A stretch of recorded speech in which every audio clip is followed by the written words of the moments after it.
जोहार झारखंड। जय हिंद, वंदे मातरम। वीडियो में जुड़ने वाले सभी साथियों, अभिभावकों, मित्रों को मेरा नमस्कार, सत श्री अकाल, आदाब, जोहार। तो सबसे पहले बेशक आज निरसा के एमपीएल में मंत्री जी के हस्तक्षेप के बाद और जेबी केसेस के निरंतर 5 दिन खूंटे की तरह वहां डटकर रहने के बाद पीड़ित के परिवार को इंसाफ तो मिला, लेकिन मुझे लगता है कि खुशी से ज़्यादा कहीं गम का अनुभव करना पड़ रहा है। गम का अनुभव इसलिए करना पड़ रहा है कि भारत देश के लोकतंत्र की कल्पना इसलिए की गई थी और लोकतंत्र स्थापित इसलिए किया गया था। जोहार कलिंदा। लोकतंत्र इसलिए स्थापित किया गया था कि यहाँ कामगार, मजदूर, किसान, उन्हें भी इस राष्ट्र में आज़ादी का अनुभव होगा। देश के पूर्व प्रधानमंत्री अटल बिहारी वाजपेयी का वह कथन पुनः याद आता है कि कलकत्ता के फुटपाथों में जो नंगे बदन आंधियाँ सहते हैं, उनसे जाकर पूछो वह 15 अगस्त के बारे में क्या कहते हैं। तो कहीं ना कहीं आज़ादी का जो हम जश्न मनाते हैं, सबसे पहले नमन उन महापुरुषों को, लेकिन आज भी भगत सिंह का वो सपना कि आज़ादी क्या गांव, गरीब, किसान, मजदूर, खेत खलिहान तक जाएगी? जी नहीं। आज 29 तारीख से मजदूर की डेड बॉडी यानी मजदूर की मौत हो चुकी है। वह मर चुका है, उसके शरीर में प्राण नहीं है, यानी उसकी मृत शरीर को लेकर, उसके डेड बॉडी को लेकर उसकी पत्नी, उसका परिवार और निरसा गोविंदपुर के जेबी केसेस के तमाम साथी धरने पर बैठे थे। 29 तारीख, 30 तारीख, 31 तारीख को मैं भी 2 दिन पहुंचा, हालांकि वार्ता विफल रही।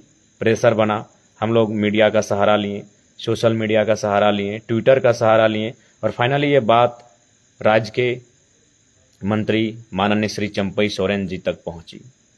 भीमदा हम फोन उठाएंगे, चूंकि काफ़ी व्यस्त चला था, हम कॉल करते हैं आपको और उनकी उपस्थिति होती है और फाइनली आज छठा रात कह सकते हैं।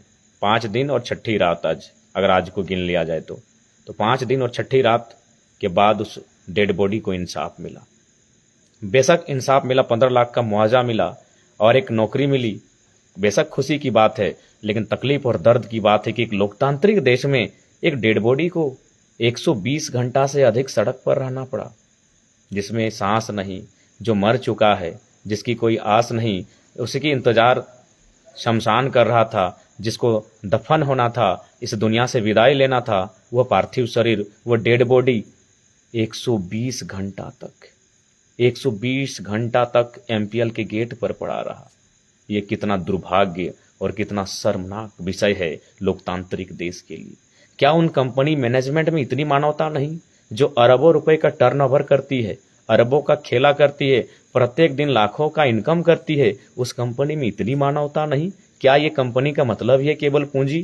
क्या कंपनी का मतलब केवल मुनाफा है? क्या कंपनी मतलब मानवता नहीं? कि आज 120 घंटा से अधिक समय बीत गए, पता नहीं उस डेड बॉडी के साथ क्या हुआ होगा। आप सोच सकते हैं। उनकी पत्नी भी डेड बॉडी के सामने थी।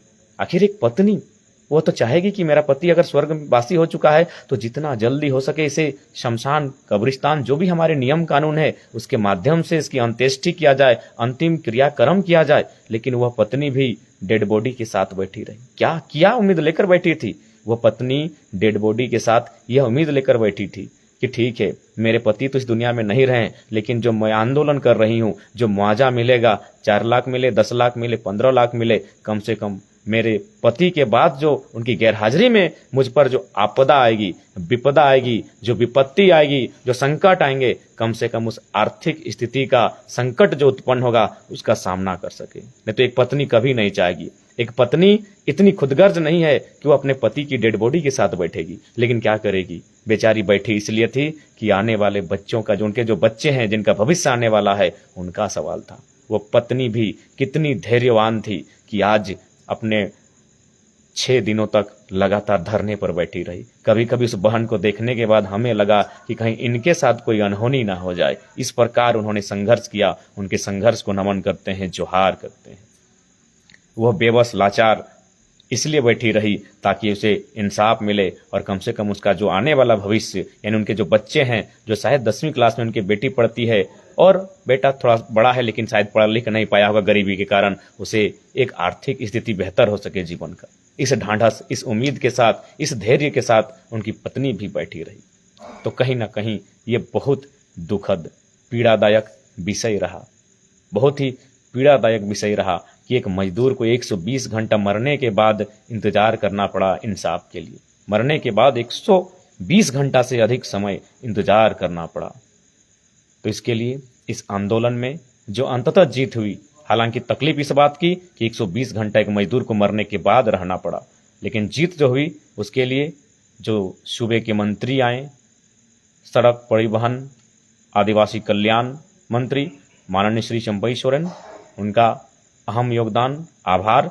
और ये आंदोलन करने वाले, चूंकि आंदोलन जेबी केसेस के बैनर तले आंदोलन, जो मुआवजा का आंदोलन किया गया था, जेबी केसेस निरसा और गोविंदपुर की इकाई, उन तमाम साथी जिनमें कुसदा, मिठ्ठूदा, मोदीदा, रुपेश दा, उत्कर्ष दा, तमाम चिरंजीत दा, तिवारी जी, तमाम जो हमारे साथी अभिभावक रहें, मुर्मूचा, तमाम जितने भी साथी रहें जिन्होंने अथक परिश्रम और प्रयास किया, वे भी लगभग 5 दिनों तक खूंटे की तरह वहां गड़े रहें। बाकायदा हमने अपने साथियों को एक ही संदेश दिया था कि जब तक डेड बॉडी जमीन पर पड़ी रहेगी और दीदी उसके साथ बैठी रहेगी, हमारे जेबी केसेस के साथियों को वहीं खड़े रहना है।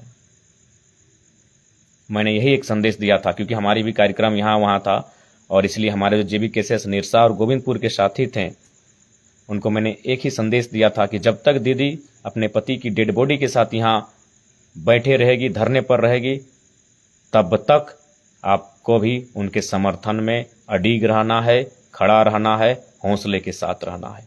तो तमाम उन साथियों का भी बहुत बहुत आभार। और अंततः चौथे दिन कह सकते हैं सूबे के मंत्री जी का आगमन हुआ। उससे शायद कुछ देर पहले या बाद में उस क्षेत्र के पूर्व विधायक जी का भी कुछ घंटों के लिए आगमन हुआ था। तो चलिए, नैतिक रूप से उन्होंने भी, और एक राजनीतिक दल के साथ ही रहे, अभिभावक स्वरूप रहे, उन्होंने भी नैतिक समर्थन किया। लेकिन कुल मिलाकर 120 घंटा तक उस पीड़ित परिवार के साथ हमारे जेबी केसेस के साथ ही डटे रहे। हालांकि इसमें महती योगदान सूबे के मंत्री ने रहा, क्योंकि उन्होंने अपने मंत्री के शक्तियों का निर्वहन करते हुए, लेकिन मंत्री भी अगर आए इस धरा पर, एमपीएल की धरा पर, उस पीड़ित परिवार की हाल जानने, उसे न्याय दिलाने, तो कहीं ना कहीं जेबी केसेस की हठ धर्मिता थी, जिद्दी स्वभाव था, जो वो कंटिन्यू 5 दिनों से, 6ठे दिनों से उस स्थल पर डटे रहें, पीड़ित परिवार के साथ अडिग रहें। उम्मीद करते हैं आगे भविष्य में इस लोकतांत्रिक देश में कम से कम मजदूरों की मौत के साथ इस प्रकार की नाइंसाफी ना हो, उसे त्वरित इंसाफ मिले और तुरंत मुआवजा और नियोजन मिले, ऐसी हम उम्मीद करते हैं। और साथ ही राज्य सरकार को भी इस विषय पर, केंद्र सरकार को भी इस विषय पर सोचना चाहिए। अब थोड़ा सा चर्चा करेंगे, क्योंकि डुमरी चुनाव का आज प्रचार के लिए अंतिम दिन था। सभी दलों ने अपनी अपनी शक्ति का प्रदर्शन किया, लेकिन मैं बार बार कहता हूं